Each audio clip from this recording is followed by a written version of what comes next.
This is recording. RTI International Center for Forensic Science presents Just Science.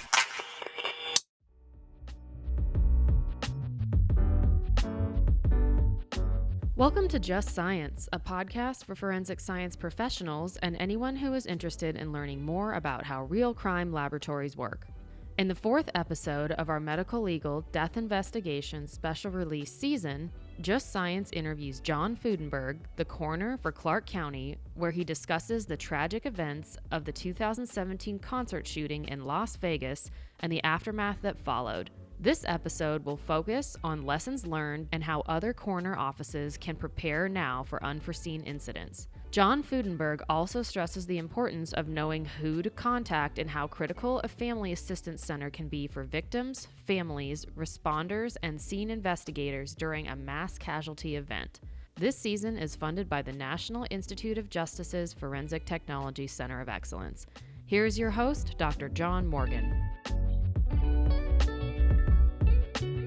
And welcome to Just Science, the podcast for forensic science professionals. I'm your host, John Morgan, with NIJ's Forensic Technology Center of Excellence. And today we are continuing our work in looking at the medical legal death investigation system and some of the challenges faced by coroners and medical examiners around the country.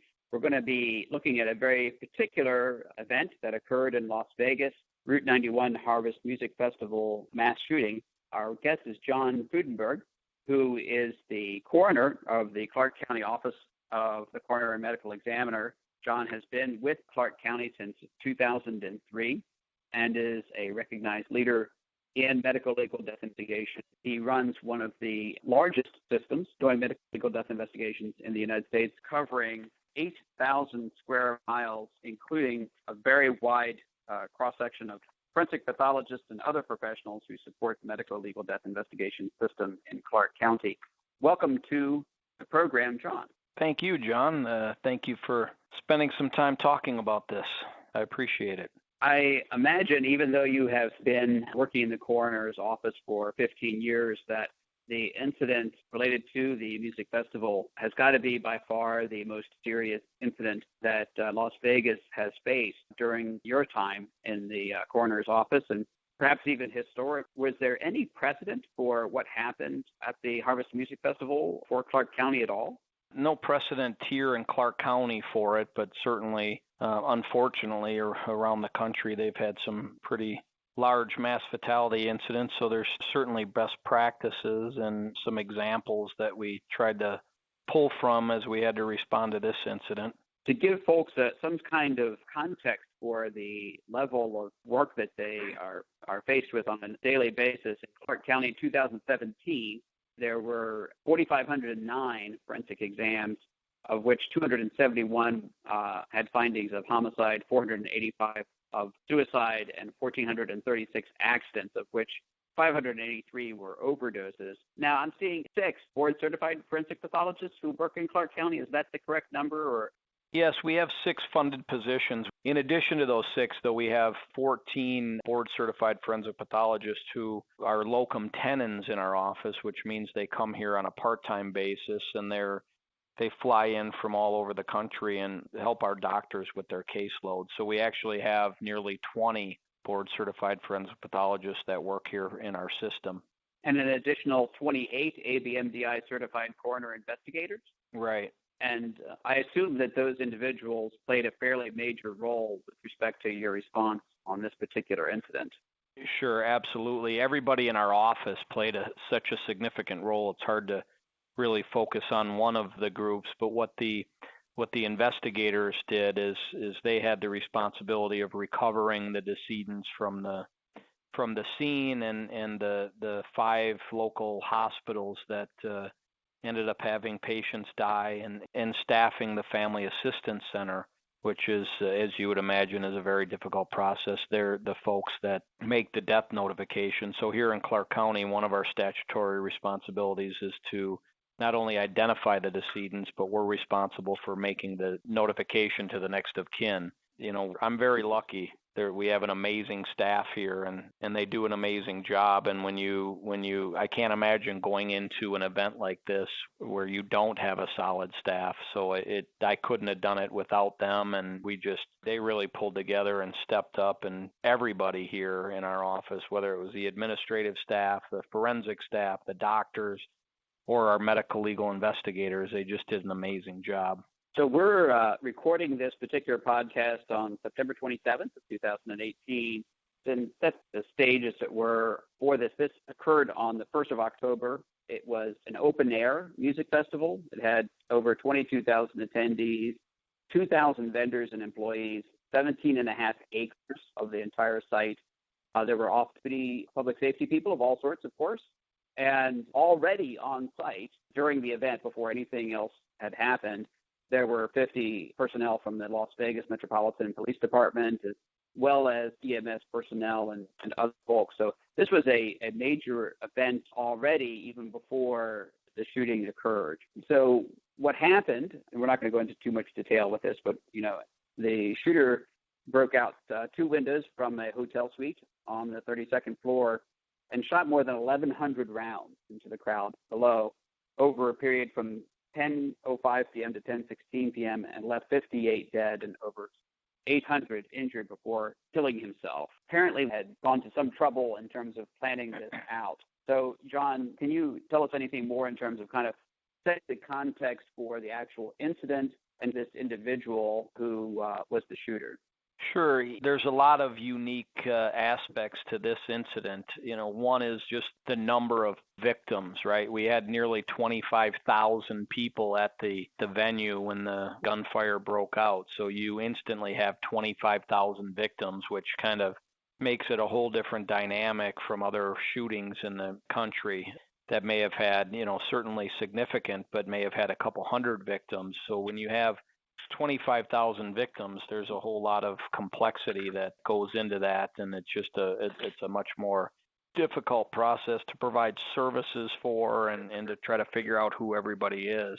So that's one of the unique aspects of this that kind of sets it apart from other incidences. And the other thing is the motive. Nobody has established a motive for this shooter, and which again adds to the conspiracy theorists and adds to maybe the confusion and anxiety that people have, that they really don't know why this guy did it, and it's something that he planned for a long time, and when you look at it, it's very hard to prevent something like that.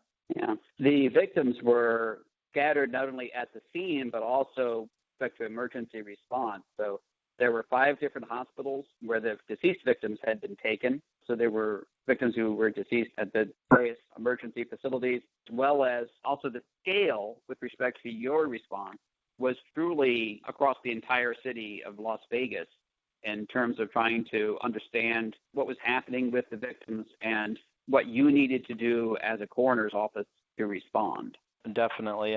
One of the responsibilities that we had here at the coroner's office, which I will tell you is not a good idea, and it's something that we as a community are going to change, but we have the responsibility of setting up a family assistance center here in our community, and that's such a big part of it. As I talk to other people in the medical legal community about our lessons learned, because certainly there were a lot of lessons learned that we can take away from this incident, but is to focus on the Family Assistance Center, trying to determine who has the responsibility for family assistance in the community, and then making sure that they're all working together to figure out what each individual agency's role is during the aftermath of an incident like this, so they can talk about it before it happens. The last thing you want to have happen is to try to figure that out after a shooting. We were very lucky. We had their Clark County Emergency Management, who is within the Clark County Fire Department, come in and assist us in setting up the Family Assistance Center, and they just did a great job in helping us. We couldn't have done it without them, and that's the lesson learned, is there's no way that a coroner or medical examiner, I don't care who you are in the country, maybe with the exception of the 2 largest, the LAs and the New York City, and those are the 2 largest in the country, maybe they can set it up on their own, but nobody else can, and I'm convinced of that. So I always tell people focus on the Family Assistance Center and setting that up, because we all, for the most part, know how to recover decedents from scenes. I mean, it's going to be difficult when you have this many. And we also know how to do the forensic examinations, right? We do that every day, so people know how to do that. Again, very difficult when you have this volume, but it's the Family Assistance Center, which is something that people really don't know how to do. And that's something that I take away, is to have people focus on that deployment area and responding to an incident, because it's something we just don't do every day. Yeah, and part of the problem, of course, too, is that when you have this kind of scale, you need to be able to focus in on the things that are really the deep part of your everyday mission. And like you say, the things you do well. When the incident occurred, it was on a weekend, right? It was Sunday night. And you're probably relaxing at home, expecting to have a fairly quiet end to your weekend, and not expecting to have to deal with the scale of this kind of an incident. From your perspective as the coroner of the county, hearing about this, I mean, what were the actions that you were able to put in place in the early hours and days that you feel really made the most difference in terms of you all being able to make an effective response? First of all, backing up a moment, I wish I was relaxing at home and went into that evening with some rest, but on the contrary, I went to my very first, Las Vegas got their first professional team, and it's the Golden Knights hockey team, and I went to my very first hockey game that night at 5 p.m., and it was a special day because of that. And I grew up in Minnesota and played hockey all my life, and I was very excited to go. And so I was actually in an Uber on my way home, because parking down there is very difficult. So I was in an Uber on my way home when the shooting happened. And the other aspect to that is I actually had planned on going to that concert after the hockey game. A friend of mine had tickets, and fortunately, now looking back, he couldn't make it to the hockey game, so therefore we weren't able to go to the concert. So the fact that he had to miss the hockey game may have saved my life, which I'm very grateful for. But I was in an Uber on the way home when I got the call, and one of the things that we've been very fortunate here, at least in our office, is that we've, for some reason, I think other than the obvious, we've done a lot of training and exercising for mass fatality incidences. And I think the biggest thing that helped us, at least in a certain part of it, was we had a Family Assistance Center full-scale exercise. And when I say full-scale, people in the business and know what a full-scale exercise is versus a tabletop or something like that. It's a big deal, a lot of work, a lot of time, a lot of planning. And we had a full-scale Family Assistance Center exercise in 2009 that proved to be very beneficial, because we had a good idea of what we needed to do in responding to that. Because the Family Assistance Center for us in the coroner medical examiner world isn't what most people think it is. Most people think a Family Assistance Center is somewhere where families will go and get, shelter and food and money so they can continue living their life, where it does transition to that. But in the first couple days following that, the process that usually occurs in the Family Assistance Center is the process of identification, and us as the coroner medical examiner's offices meeting with the families and collecting information from them and giving them some information at the same time. But ultimately, it doesn't really have much to do with the determination of cause and manner necessarily. In an airline incident, it's usually an accident. In a shooting like this, it's usually a homicide. So that part of it is somewhat automatic, but becomes an exercise of identification. So we spend the first, in this incident, we spent the first 3 or 4 solid days doing nothing but meeting with families and trying to identify the decedents. And that's, as you would imagine, not an easy situation when you have a venue with 25,000 people out there and there's no list of who they are, and we've just got to start from scratch and figure out who everybody is. And then once we do identify them, then the next step for us is the notification process. So that's also done within the Family Assistance Center. So the identification of the decedents and then the notification of their next of kin is something that keeps us occupied for quite a long time following something like this. So that's really the focus after an incident like this.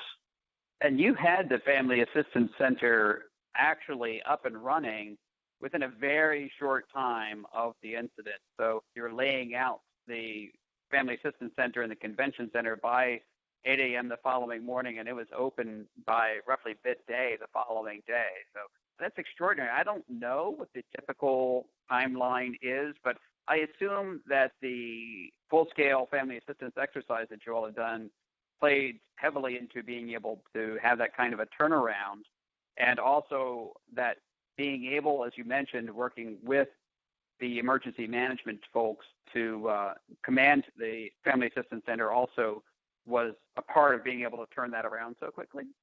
Yeah, it really was. One of the things that I've always heard in trainings over the years is that the Family Assistance Center may not be set up for 2 or 3 days, and, you have a little time to set that up. And now looking at what we had to deal with, I couldn't disagree more. I think that Family Assistance Center, it's critical that that gets set up immediately. And really, you said 8 a.m., and we were there at about 8 a.m., but we had people that were already setting it up and laying it out at about 6 a.m., which was miraculous. We had the support of the Clark County Emergency Management Department, and they found a location for us. They were able to secure the convention center, and they started, the convention center staff started setting it up. It seemed like there were 100 of them, and they were with forklifts and setting the whole thing up. So by the time I got there at around 8 a.m., it was already in process of being set up. And we had our first family walk through the door. I think it was around 8:30 a.m., which, again, that's miraculous if you talk to anybody in our business. And I'm not saying that from a pat us on the back standpoint. I'm just saying that from a standpoint that we were very fortunate. We had so many people pull together and get that done. And like you said, then we were officially open at around 1 p.m. And we ended up having at least 4,500 people flow through the Family Assistance Center, and that's only because I think in the first couple days we didn't count them very well. I'd argue that that's probably closer to 6,000 people that flowed through the Family Assistance Center. So as you would imagine, it's a huge process, and because I would think that the majority of people that would listen to something like this are in the profession, I think that what I would tell them is one of the lessons learned, that just when you think you have enough space for your Family Assistance Center, get about 10 times that much space, and then you might be close. So it's something that oftentimes I think people underestimate how huge it's going to be. And, we had 58 dead, and we had nearly 6,000 people flow through there. So that's a big number. Well, yeah, and I think you and I had talked a little bit before about this, and that is that because of the sheer scale of the event, as you mentioned, probably 6,000 people coming through the Family Assistance Center, but also about 25,000 victims overall being at the venue. This is one of the largest incidents from the sheer number of victims perspective that has occurred since 9/11.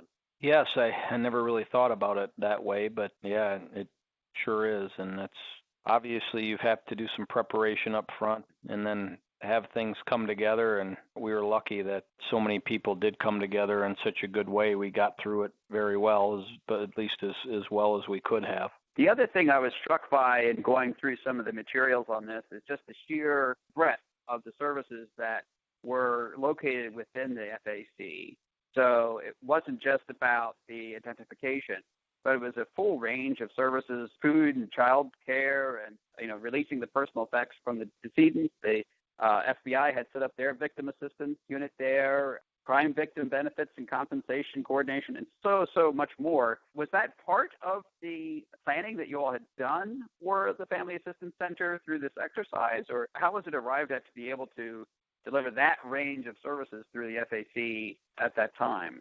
Well, that's a good question, and the answer is no. That's not something that we exercised with our Family Assistance Center exercise. The majority of what we focused on is that first part of it, that first 3 to 5 days where we're doing the antemortem interviews, collecting information from the families, and really trying to make the identifications of the decedents. The rest of that, our Family Assistance Center was open full bore for 3 straight weeks, and then it transitioned to another center that ended up being called the Vegas Strong Resiliency Center, which is a model that we as a community learned from some other agencies in areas that have gone through disasters. But the rest of it, after the first 3 or 4 days, that's when the rest of those services were really what the focus was.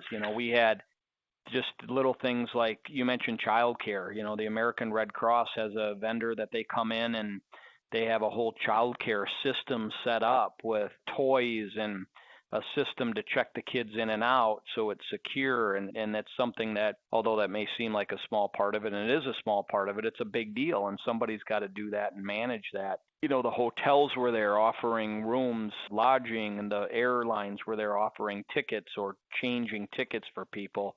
We had the Nevada DMV was there because a lot of people lost their driver's licenses. So they were there actually issuing new licenses. So there were a lot of those types of services that really were put into place after about the 2 or 3 days into it. Once we got through our processes and the Family Assistance Center kind of transitioned to providing more of those traditional services that people may typically think that happen in a family assistance center. Of course, your all's primary concern was to ID the deceased. And actually, you all had completed that job and ID'd all 58 within 3 days of the original incident. That seems extraordinary that you were able to get the IDs done that quickly. Were you surprised that you were able to get it that fast, or tell me a little bit about that, how that pace of operation was completed and successfully so quickly? We didn't have a certain time frame that we wanted to get it done. You just have to get it done as fast as possible and at the same time not make any mistakes. The last thing we can do is make a mistake and misidentify somebody. As you would imagine, that will create issues that will be long lasting. So it is fast, and in my opinion, it's miraculous. And again, I don't say that from a pat us on the back standpoint. I just say that from a standpoint that our staff just did such a great job, and we had so many partners come in. We had folks from the New York City Medical Examiner's Office come in and assist us. They were there on day 2, and they were working with us to help us with some processes. We had 4 or 5 people from the San Bernardino County Coroner's Office come in and work in our Family Assistance Center side by side with us. And we had some people from Northern Nevada come in and help us as well, and many others. I hate to name everybody because I'll certainly miss somebody, but there's no way we could have done it without all of those people. And we had a little different scenario. If you have a plane crash that yields a large number of dismembered decedents, then there's no way you're getting that done in 3 days, right? So that could take 3 months. They're still today identifying some remains from 9/11. I mean, they're still working on that. Here we are, I guess that's 17 years later, and they're still working on it. So it's something that it's largely dependent on the incident and what type of injuries you have and whether or not the decedents are intact. So that contributes to how fast you can identify them. But I agree. I think the 3 days is miraculous. And can you tell me, you all also established a couple of other things, obviously morgue operations, but also a call center for missing persons to be reported and captured into a central repository. Can you comment on how you all set up the call center, what the intent was, and so on? Sure. And there again, we were very fortunate with some of our partners. The New York City Medical Examiner's Office taught us that. We've trained and we've attended multiple exercises almost every year for probably the past 10 years. We've sent a crew to exercise with the New York City office. I consider them one of the finest offices in the country when it comes to mass fatality preparedness, and they become a great partner of ours. And so we've learned so much from them, and that's one of the more significant areas that we learn from them is to make sure that you have a system that is one central point of data collection that can handle missing persons reports. So typically, the collection of missing persons reports is a law enforcement function.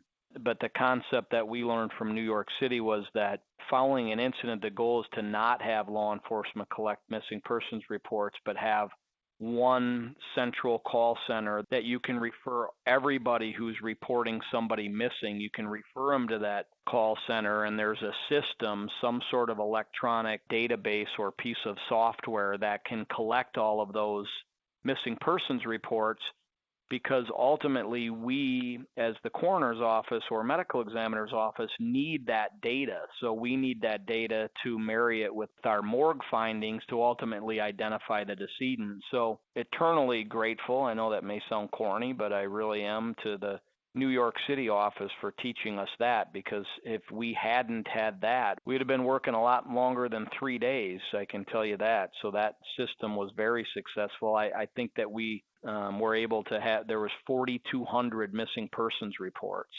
And Wow. had we had a larger call center, there probably would have been 10,000 missing persons reports, because I would imagine a lot of people couldn't even get through when they were calling our call center. But to think that we collected 4,200 missing persons reports within the first 1 to 3 days, and were able to have that all in an electronic database that we could use to our advantage to make it a lot easier to sift through the data.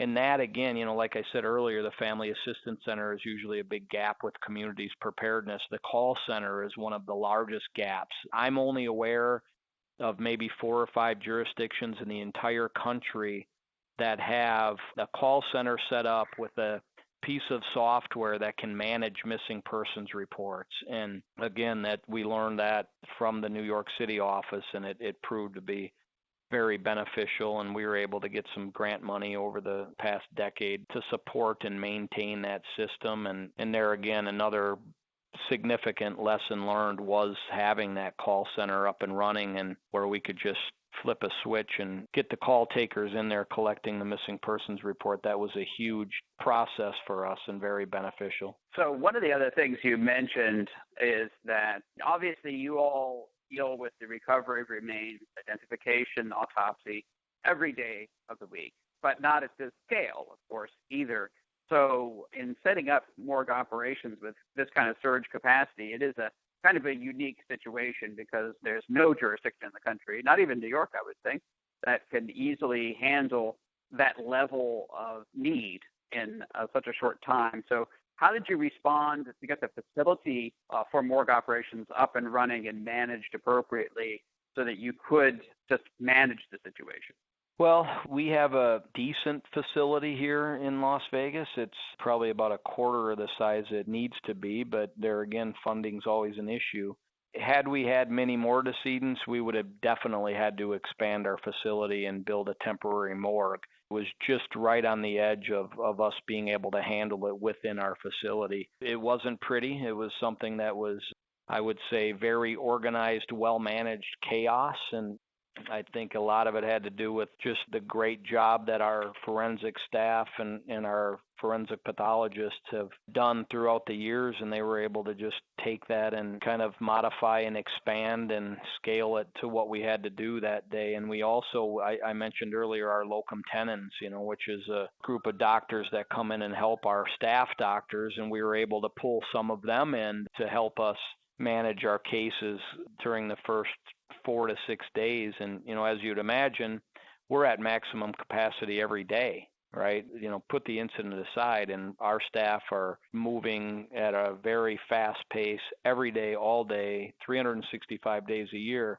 So when you throw something like this on top of it, we've got to have plans to handle the cases that are going to continue on. We had 58 victims and the one shooter, so 59 people die all within that basically 12-hour period. But what people tend to forget is that our daily cases don't stop, right? We continue to have the regular natural deaths, the suicides and the motor vehicle accidents and the drug overdoses and the homicides. Those keep going. So we've got to manage our daily cases, and then we've also got to manage the cases that came in all at once. So that morgue process is something that, again, like you said, John, is something that offices have to prepare for and have a plan on how they're going to manage that surge and what type of processes they're going to put in place. And our forensic staff did an amazing job putting that together as well. So one of the things that I'm really impressed by, in fact, I think the thing that I liked the most about how you responded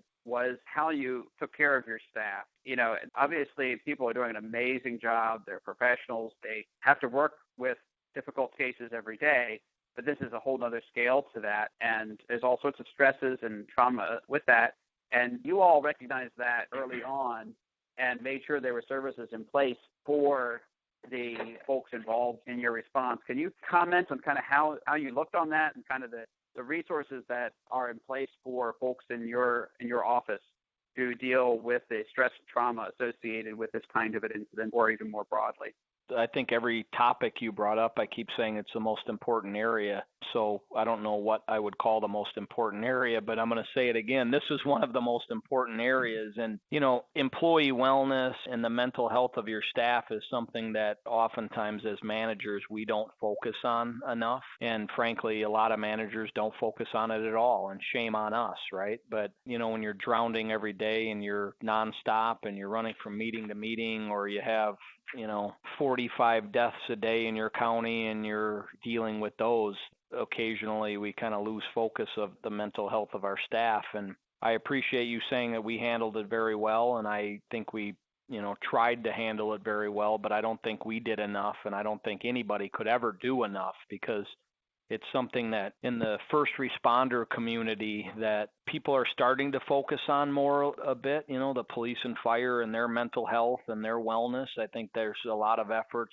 going into that, but police and fire are one thing, and I'm certainly not taking away from the traditional, what people think of as first responders in the police and fire. But I don't think it's a secret that the police and fire, they have a lot of stress, they have a lot of issues that they have to deal with. But when you look at a coroner or medical examiner's office and you really think about what we see every day of the year, one of our investigators who is retired, and now we actually were able to hire him back. Actually, before I even started working here, he told me something that I'll never forget, and I think is so true, that we here in our office see every single day what 99% of the U.S. population will never see in their entire life. And when you think about that, that's a big deal. And to think that we're not going to have some wellness issues with the horrific cases and the death and destruction that our staff sees every day, and the stress from talking to these families who have lost a loved one, to think that that's not going to take an emotional toll on your staff is wrong, right? So we've had wellness programs here. I would say that you can never do enough. I don't think that anybody could say, yes, we're doing everything we can do, and we've done just fine in that area. But then you add this incident and the exhaustion and the issues that you're going to have to deal with long term. We've got to be more aggressive in that, and we did put some things into place. And again, I never want to say that we did a good job or that we've done enough, because I think there's probably going to be years and years of effects. I think it always has. When the smart people study these incidences that happen around the country,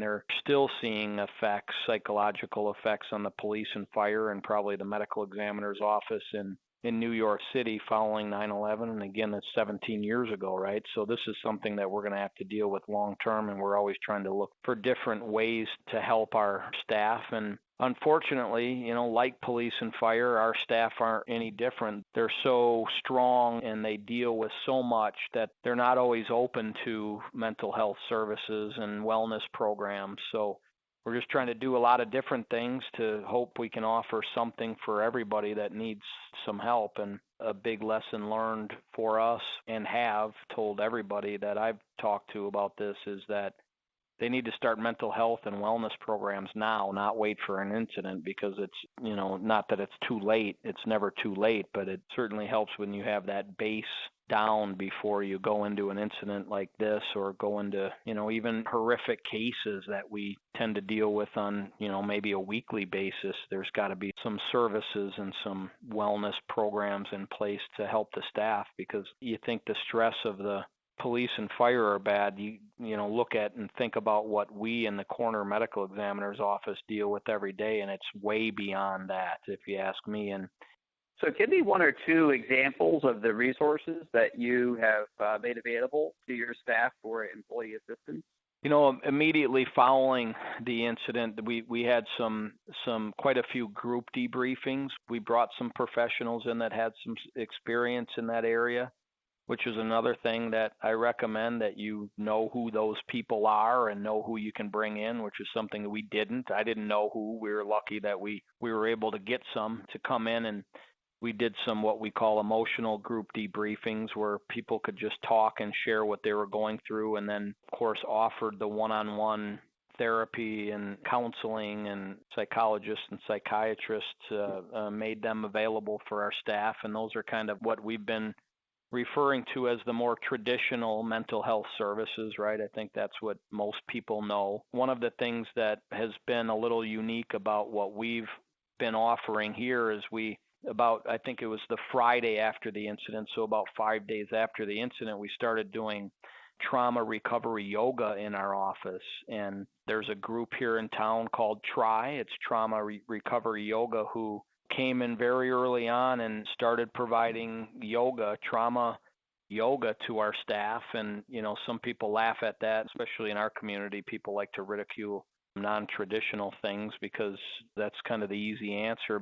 But I'll tell you, the yoga, and then we also, on the second week, we started offering trauma meditation to our staff. Since then, here we are a year later, and we've been doing meditation and yoga in our office 3 times a day for the past 1 year. We've been doing it every day, Monday through Friday.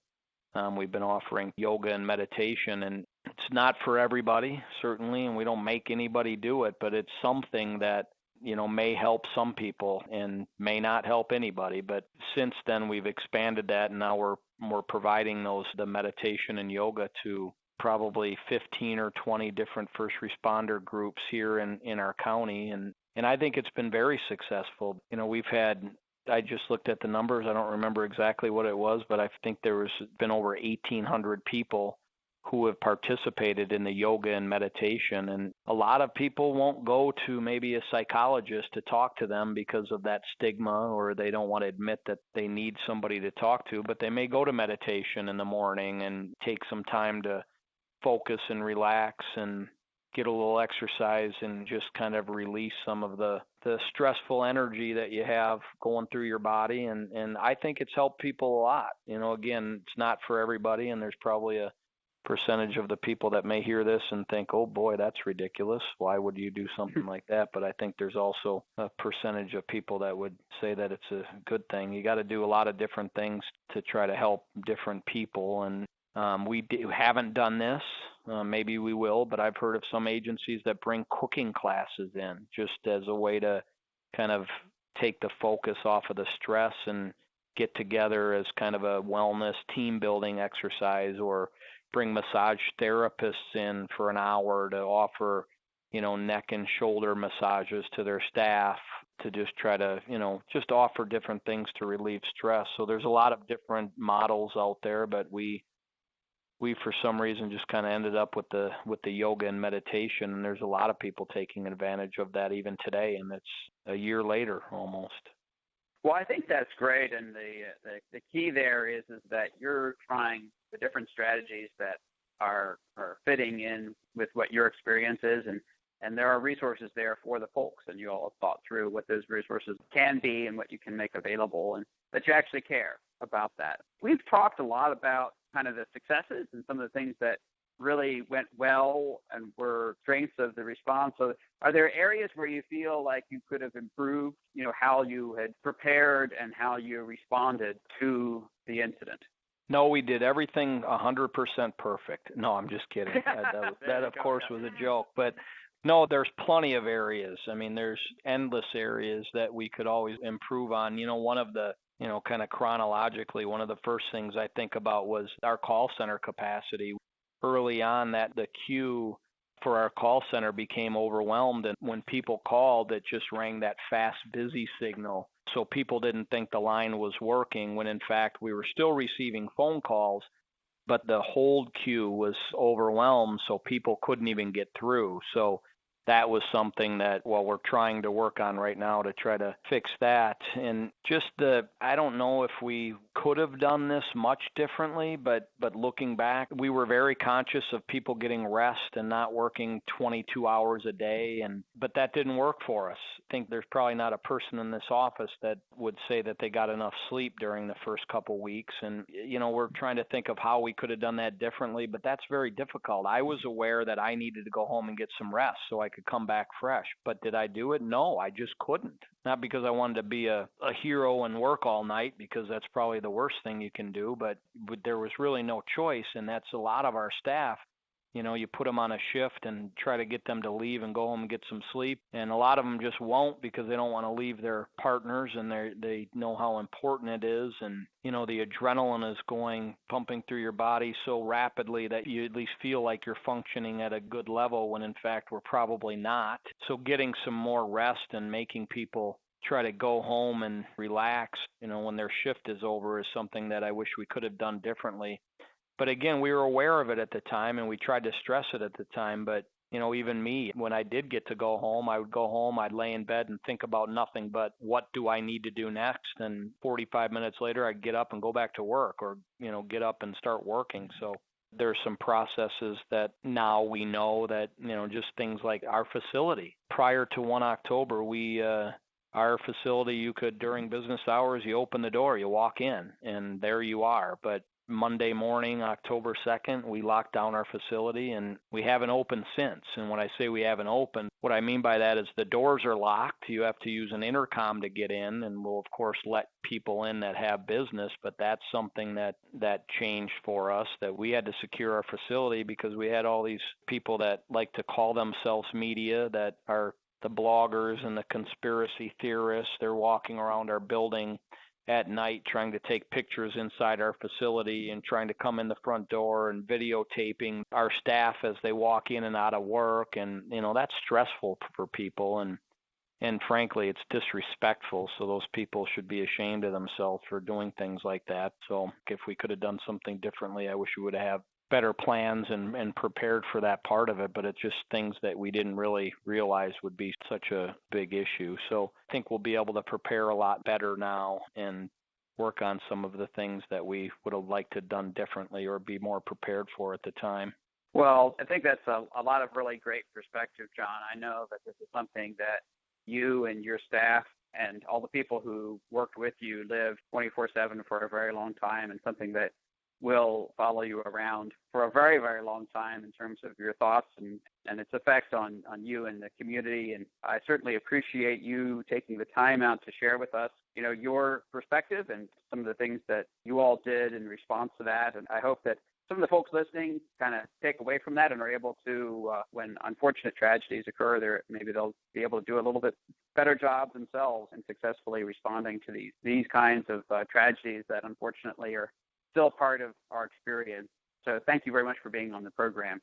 Thank you, John. I appreciate it. And like you said, the only reason I even want to talk about it at this point is if I can help anybody or even help our office to prepare better to handle it and get through something like this, that's what my goal is. And I appreciate you guys focusing on trying to help other offices as well. So thank you for dedicating the time to this topic.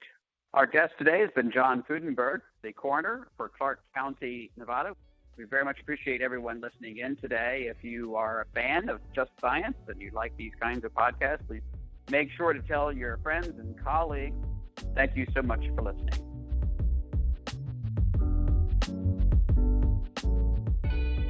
This episode concludes our medical legal death investigation season.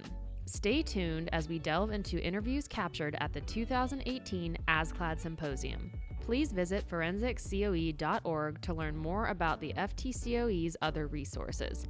Opinions or points of views expressed in this podcast represent a consensus of the authors and do not necessarily represent the official position or policies of its funding.